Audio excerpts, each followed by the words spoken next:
제가 볼 때요, 판단 방법과 기준이 4개 있는데 누가 나를 위로할 수 있냐? 위로할 수 없죠. 돌려 말하면 부처님은 이 세상 누구도 위로할 수 없습니다. 오직 본인이 진리와 합당할 때 스스로 위로를 받죠.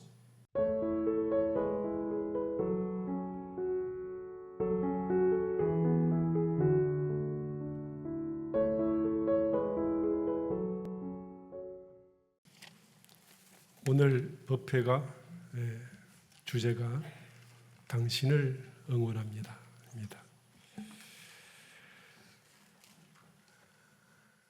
어렵고 힘든 한 해를 열심히 사시느라 정말 수고 많이 하셨습니다. 세상이 살기 좋으면 참 좋겠는데 녹록지 않아서 그래서 더 수고하셨습니다. 부처님께서는 세상은 고다 이렇게 말씀을 하셨죠. 우리 대종사님께서는 세상이 은혜다라고 하셨는데 살아보니까 어떻습니까? 은혜입니까? 고인가요? 어떤 분은 참 은혜라고 하시고 어떤 분은 또 고라는 분들이 많이 계시죠. 제가 학교 다닐 때 고민을 했던 게 하나 있어요. 고민을 참 많이 했는데 이 세상이 진급을 하려면 왜 이렇게 힘이 들까? 아무리 생각을 해도 진급이 다 고통인지는 모르겠지만 고통은 반드시 진급과 연결되어 있다는 생각을 했습니다. 그래도 왜 진리는 이렇게 만들어져 있을까? 즐거우면서 행복하면서 편안하면서 진급하는 구조가 왜 아니고 왜 어려움으로 그렇게 거쳐야 진급이 될까? 그 생각을 했었죠. 사진 하나 띄워주시겠어요?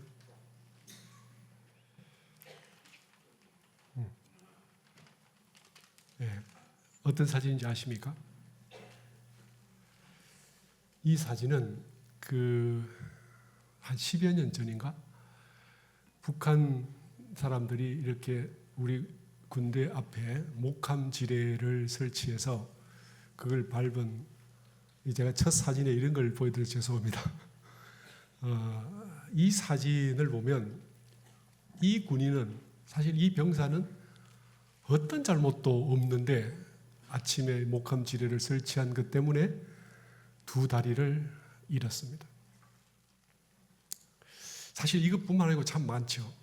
연평도 포격이라든지 숱한 도발로 인해서 우리나라 군대 젊은이들이 많이 다쳤습니다.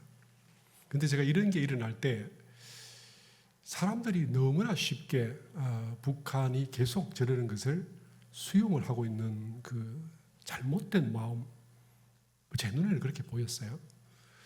아니, 북한 사람들이 우리가 괴롭히지도 않았는데 지금 남북 분단이 된 지가 몇 년인데 왜 우리를 와서 왜 저렇게 괴롭혀요? 저 사람들이 왜 괴롭히죠? 그게 제가 너무나 이상하고, 2번째는 근데 그걸 너무나 자연스럽게 우리나라 사람들이 받아들이고 있어요. 그게 이상하지 않나요? 저걸 왜 받아들여야 되죠? 원래 북한은 저런 놈들이야 라는 한 생각으로 받아들이시죠. 제가 학교 다닐 때요, 세상이 왜 고지? 낙이어도 되잖아요. 우리가 살아가는 한순간 한순간마다 애를 써야 되고 힘들어야 되고, 그리고 그 속에서 고통을 겪고 그 마음을 어쩔 줄 몰라서 저마다 이렇게 많은 세상 사람들이 한 명도 빠짐없이 왜 그 고통을 겪으면서 살아가야 되는지가 제가 잘 이해가 안 됐어요. 부처님께서는 세상은 고다 이렇게 말씀을 하셨기 때문에 우린 그걸 그냥 받아들여야 되나요? 너무 쉽게 항복한 거 아닙니까? 제가 이상합니까? 세상은 즐거움이어도 되잖아요. 그러니까 뭐 잘 살려면 고통을 겪어야지라는 아주 착한 마음을 가지거나 운명이 이렇게 휘몰아칠 때 어쩔 수 없이 받아들여야지 이렇게 많이 그렇게 하시죠. 그리고 안 받아들이면 어떻게 할 건데? 안 받아들일 수 없죠. 그러니까 어떻게 해요? 다들 받아들이고 살잖아요. 해법도 없으니까. 그런데 이 세상에 대해서 왜 이런지 그 받아들이는 게 합당합니까? 마치 저 목발을 짚게 된 저 친구처럼 북한은 원래 그러니까 그냥 그렇게 하면 되나요?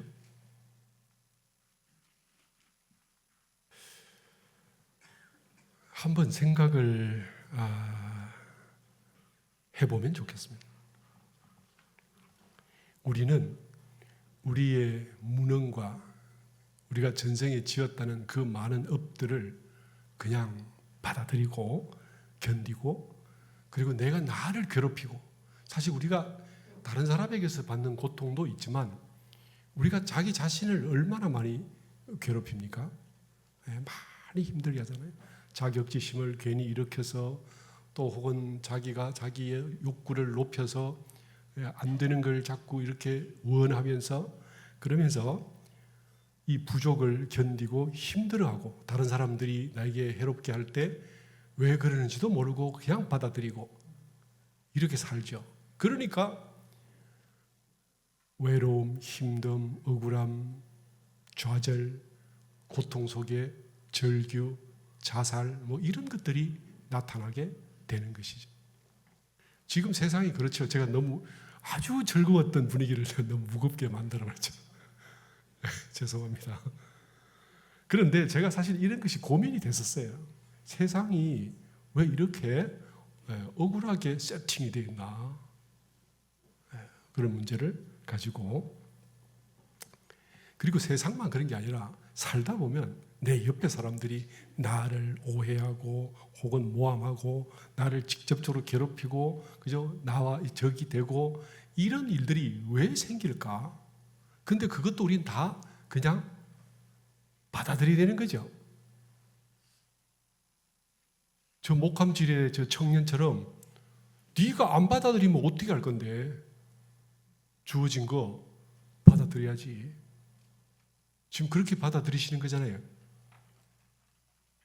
우리가 못 배우고 어리석고 가난할수록 우린 점점 더 정보도 뭐도 없고 더 많은 고통 속에 스스로가 고를 부르고 그냥 그렇게 살면서 이게 인생이야. 이 속에서도 신라 같은 그 조금의 행복을 찾아서 그냥 그래도 그것도 열심히 안 살면 안 오니까 그거라도 찾아 살아야지.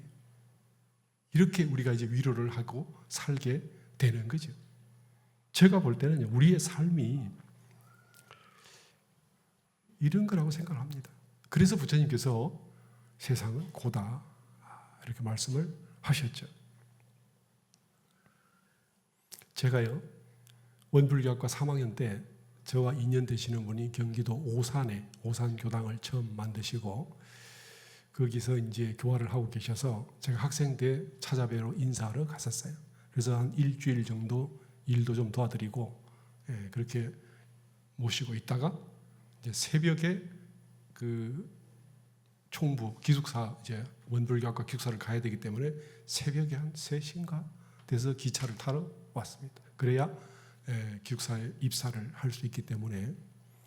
그런데 그때 제가 나오면서 깜짝 놀란 게 지금은 그렇지 않죠. 지금은 뭐 길거리에 쓰레기를 전부 다 안 버리죠. 옛날에는 아무리 많이 버려도 청소하시는 아저씨들이 아침이면 싹 치워놓으니까 그냥 가다가 과자 먹고 버리는 게 당연한 거였고, 술 먹고 술병 던져놓는 게 당연한 그런 시대가 있었잖아요, 우리가. 그죠?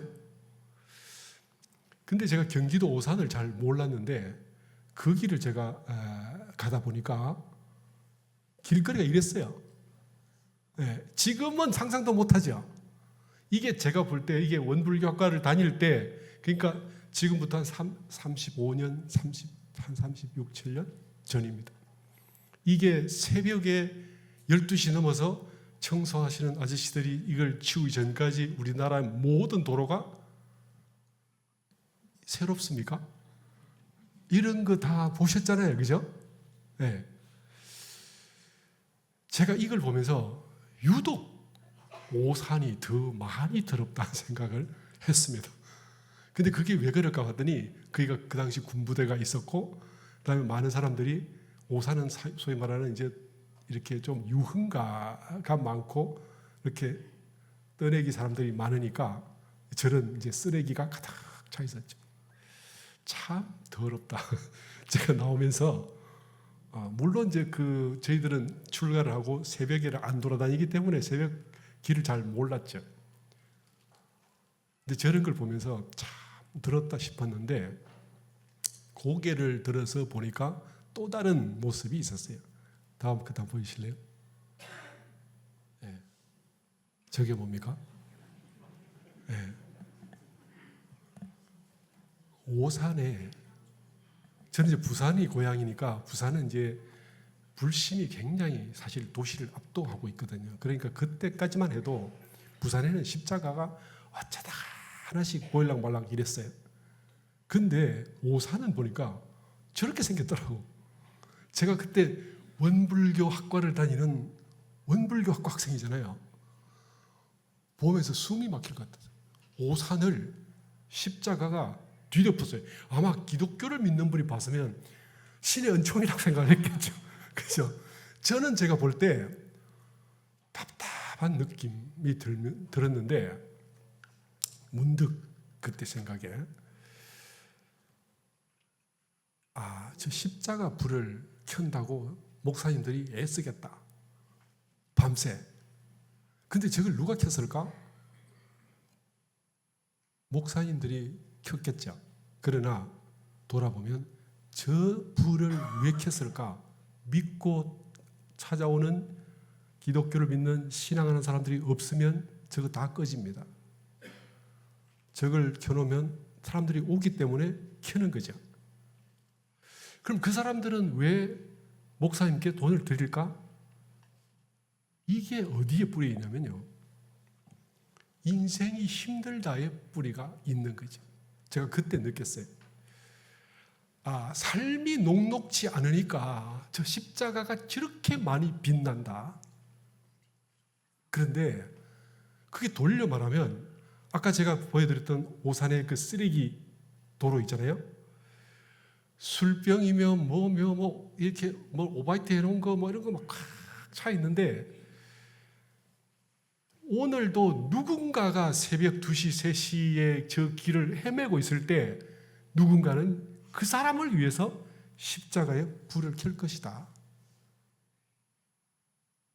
그러니까 이게 세상이 싹 연결돼서 십자가가 없으면 안 되겠다. 우리 원불교가 힘도 아직 없는데 저 많은 세상에 이렇게 방황하고 고통스러워하고 힘들어하는 저 사람들의 가족들이, 그 어머니와 할머니와 아내와 그 형제들이 저 십자가에 불을 켜면서 우리 아이의 미래와 세상을 위해서, 물론 그 사람들은 세상을 위해서가 아니에요. 우리 가족을 위해서 그 간절한 마음이 이 오산의 쓰레기가 다 없어질 때까지 저 십자가는 저렇게 빛이 나겠다. 사람들이 어딘가 갈 길이 없는데 그 마음을 어디에 의지해서? 예수님 십자가, 거기 의지해서 이 세상이 그래도 따뜻해지고 있다라는 생각을 했었어요. 만일에 본인 자신의 죄도 그렇지만 우리 가족들의 앞길이 뭔가 내 뜻대로 되지 않을 때 우린 이걸 어디다가 의지해서 미래를 만들어 갑니까?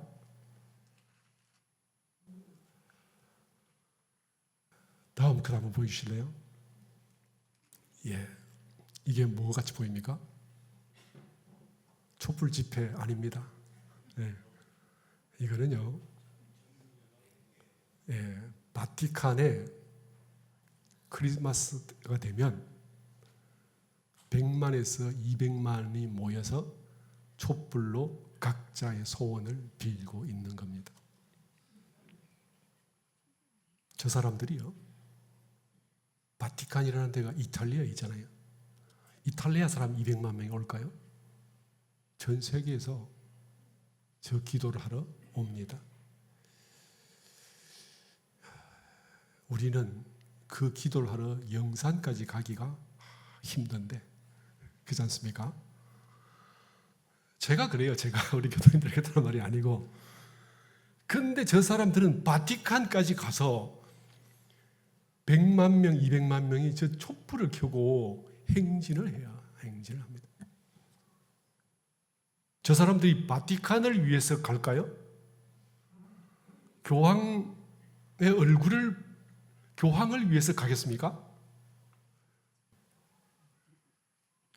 우리 동네 십자가는 뭔가 영음이 약해서 약발이 안 드는 거죠. 그죠?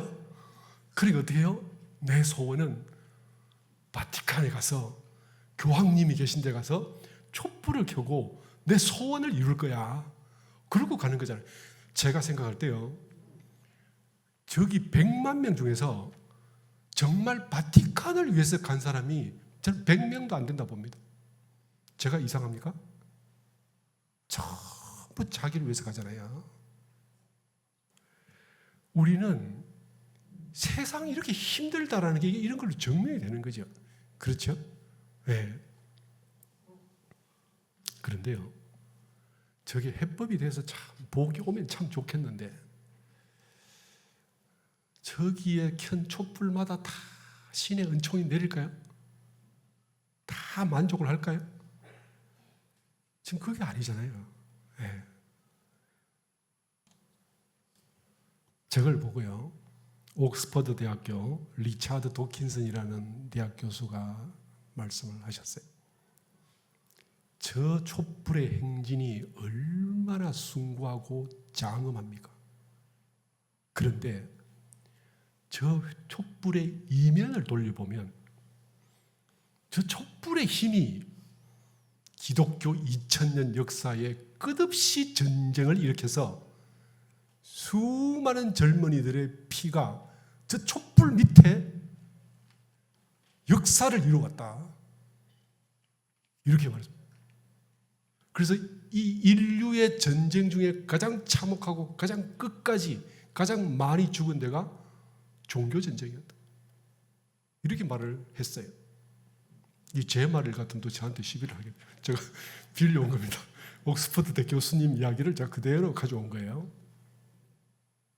그러면 우리가 자기 원을 이루고자 했던 사람들이 왜 이렇게 전쟁으로 다른 사람에게 폭력이 되어버렸습니까?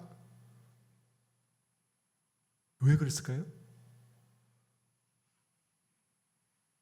우리 교당에 오시는 분들도 다들 내 소원을 빌려고 하잖아요. 그죠? 모르겠어요. 강남 교당이 잘 되기를 바라는 마음도 우리 교당에는 굉장히 많은 줄로 제가 알고 있습니다. 그런데 강남 교당도 잘 되고 우리 집도 잘 되고 우리 아이들도 정말 잘 되고 나도 잘 되도록 그 마음 있잖아요. 그죠? 네. 근데 왜 이게 폭력으로, 왜 악으로 바뀌냐? 이유가 뭐냐? 딱 하나예요. 진리를 보지 못하고 업을 보기 때문에 그렇다. 세상의 눈앞에 모든 것을 볼 때 진리를 보아내면 은혜로, 기쁨으로, 상생으로, 본으로, 화합으로 이렇게 표현합니다. 그런데 이게 만약에 어떤 힘으로, 악으로, 업으로 보면 이게 악으로, 폭력으로, 무지로, 고통으로 이렇게 펼쳐지게 되는 거죠.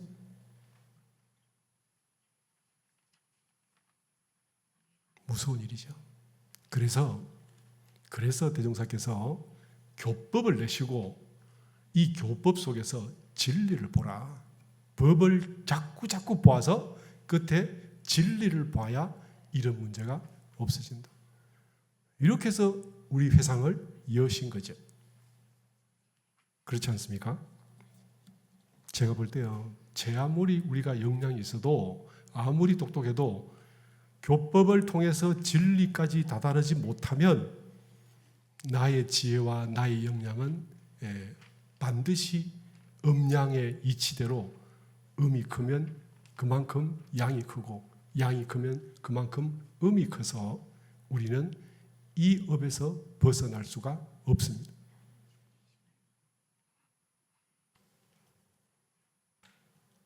진리를 보면 하나인데 업으로 보면 전부 다 나눠져 있어서 이게 나 아닌 것이 되고 그러면 내가 원하는 게 상대에게 해가 되죠.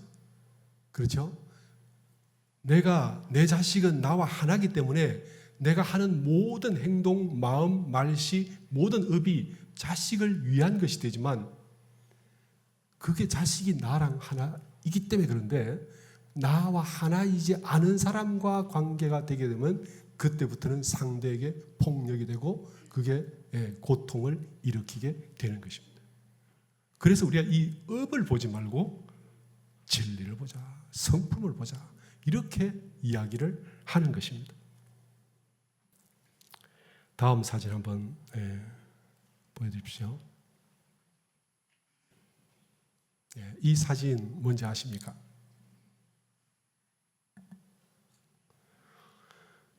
이 사진은 1998년인가 그때에 중국 천안문 앞에서 아시죠? 천안문 사태라는 거 그죠? 저기 보면 네모를 쳐놓은데 그 흰 상의를 입은 청년 하나가 서 있습니다. 탱크를 보시면 그 뒤에 끝이 없고 그 뒤로 가보면 탱크가 많이 모여 있어요. 이 탱크가 데모하는 군중을 향해서 나아갈 때 저 청년 하나가 앞에서 막고 있습니다. 그죠? 그래서 저 탱크가 결국 못 가고 다 저기 섰어요. 원래 탱크가 넓은 길로 딴 길로 가라 그러는데 저 친구가 차선을 옮겨서 탱크 앞으로 갔었어요. 그래서 결국은 탱크가 섰습니다. 이 사람을 우리가 흔히 말할 때 탱크맨이라고 말하고 이 사람 이름이 뭐냐면 왕웨이린이라는 사람입니다. 저 수백 대의 탱크가 저 청년 하나를 못 깔아버리고 지나갈 수 있잖아요. 목숨으로 중국이 민주화가 되기를 바랬던 사람입니다. 물론 지금 민주화는 되진 않았죠. 이 사람이 그 해에 타임지의 표지 모델로 섰어요.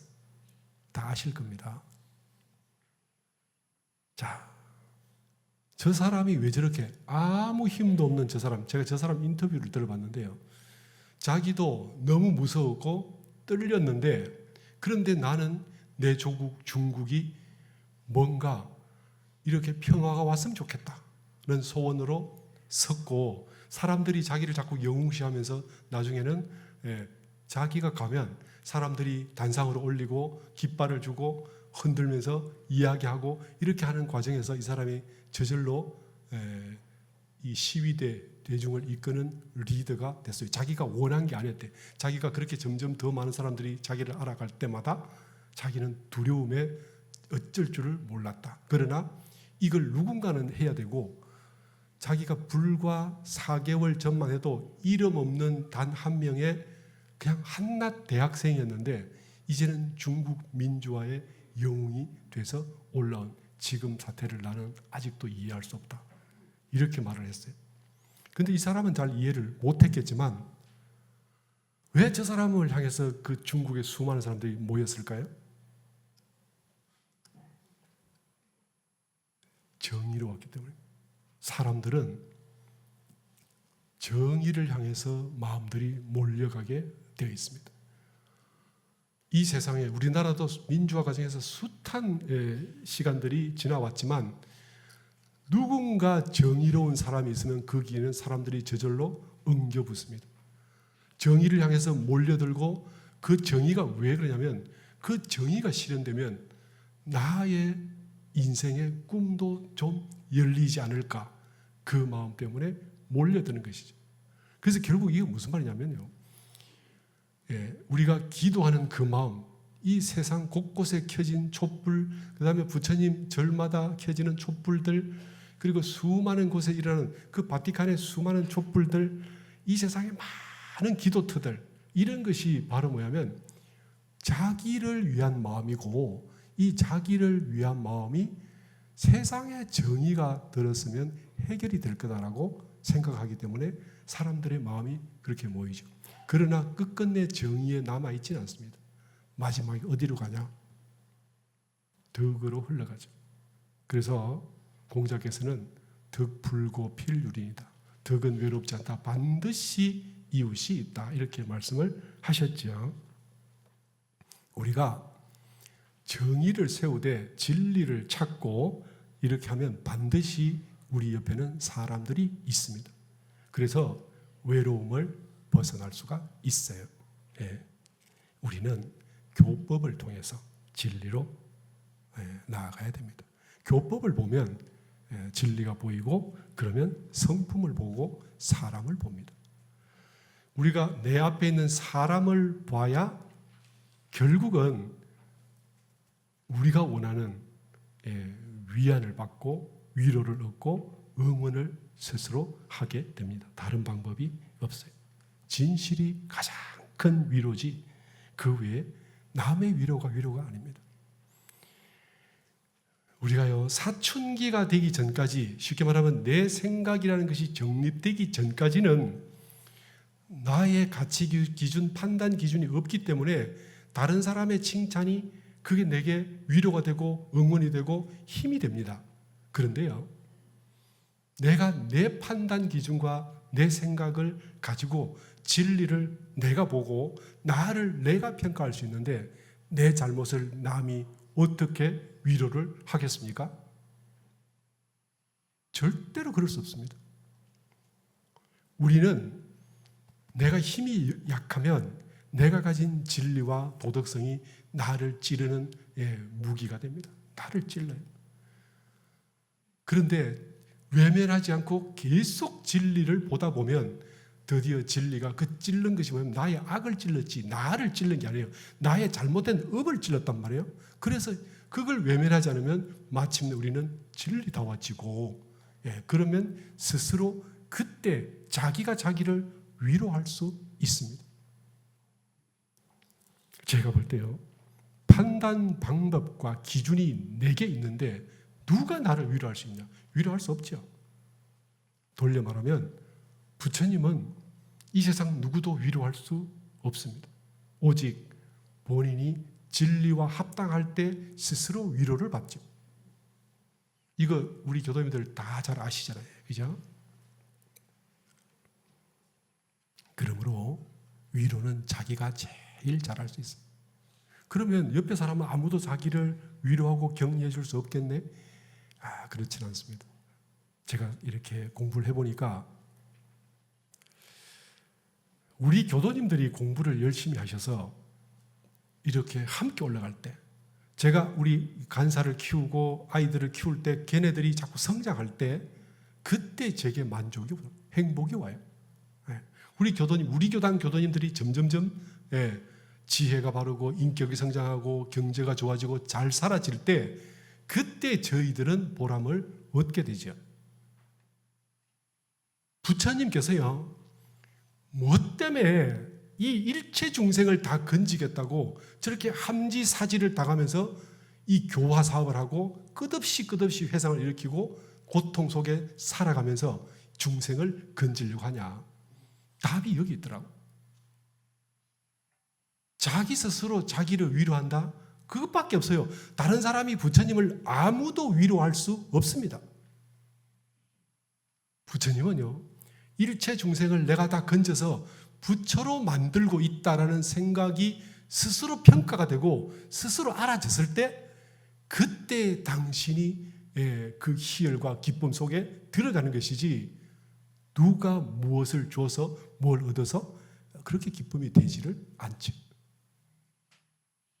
그래서요, 부처님이 태어나면 항마 이상이 되면 죽기 살기로 다른 사람들을 키워서, 그래서 우리가 진정한 위로는 내 옆에 도반이 함께하는 것, 나와 뜻을 함께한 사람이 함께 공부하는 것, 그리고 함께 선을 행하고 함께 진급을 하고, 이런 것에서 우리는 참으로 기쁨을 느끼게 되고, 이 기쁨이야말로 누구의 위로가 아니라 무너지지도 않는 진정한 가치로 빛을 발하게 되는 것입니다. 그러니까 우리가요, 교법을 찾아서 교당으로 와야 됩니다. 교당에 와야 그게 해결이 되죠. 그렇죠? 우리 아는 가까운 사람일수록 교당에 인도해서 이 사람들이 성장하는 걸 보고 이게 뭔가 횡재하는 게 아니라 인격이 바뀌고 지혜가 역량이 자라고 이렇게 해서 강한 사람, 힘 있는 사람이 돼서 성장해가는 모습을 볼 때 우리 자녀들이 그럴 때 진정으로 기쁘지 않습니까? 내가 돈 좀 주고 애가 행복해하니까 그걸로 기쁘세요? 그렇지 않잖아요. 우리가요, 함께하는 도반이 많을 때, 교당에 공부하는 도반이 마음을 서로 연할 때, 이때 우리는요, 누가 위로하지 않아도 스스로 위로되고요, 누가 격려하지 않아도 스스로 응원이 됩니다. 저는 그런 경험을 했어요. 저만 그러겠어요? 모든 사람이 전 다 똑같을 거라고, 부처님은 저보다 10배, 100배, 1000배, 10,000배 더 할 거라고 생각을 합니다. 그래서 정산종사께서도 공자님의 말씀을 빌어서 덕불고 필유리라는 말씀을 하셨지요. 복이 참 좋다지만 복은요, 자꾸 쓰면 줄잖아요. 그죠? 복이 얼마나 좋아요? 그렇죠?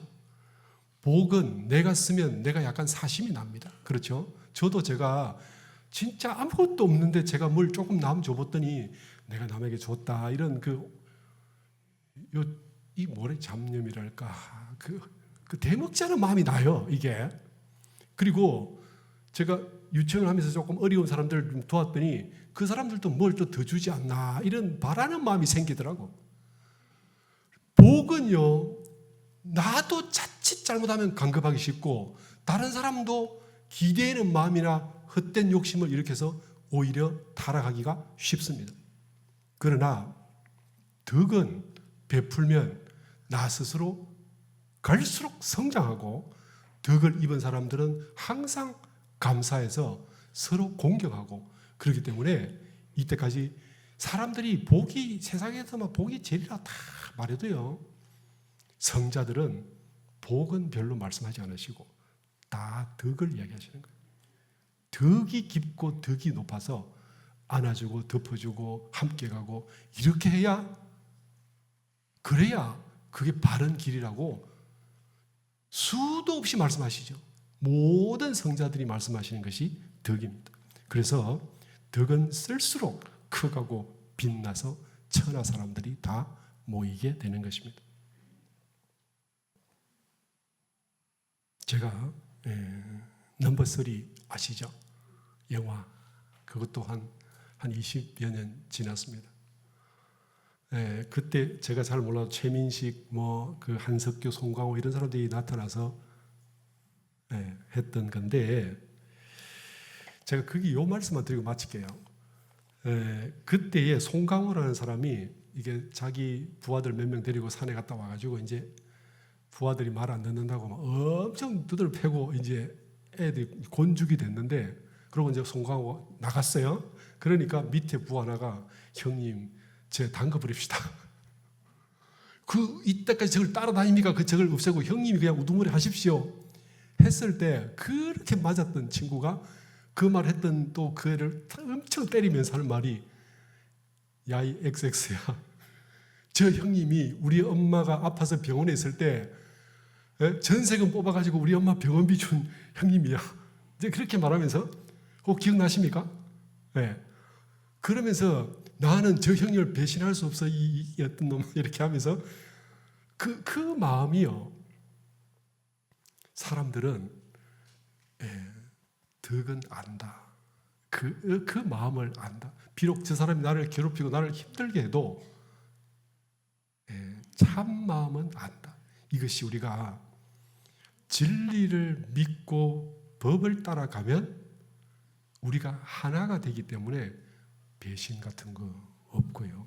괴롭힘 없고 서로가 그 존재함만으로도 위로를 받고 격려를 받고 응원을 받는 것이다. 저는 그렇게 생각을 합니다. 마치겠습니다.